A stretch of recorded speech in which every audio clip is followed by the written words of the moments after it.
Good morning mga kalakbay. Nandito na po kami sa home port namin sa United Kingdom, April 25, 2025. Dito po kami nagkakarga at nagbababa ng aming mga pasahero. May katabi po kaming barko dito po sa kabila na Princess Cruises. At kasalukuyan po kami nagkakarga ng provision namin, mga pagkain yan. Yan pa yung mga truck na dumadating.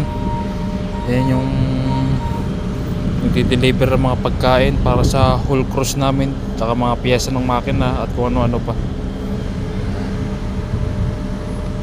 Doon po yung mga ano ng barko, parang agency. Nandiyan yung Seabourn, tapos Princess, P&O, Holland American at saka Cunard.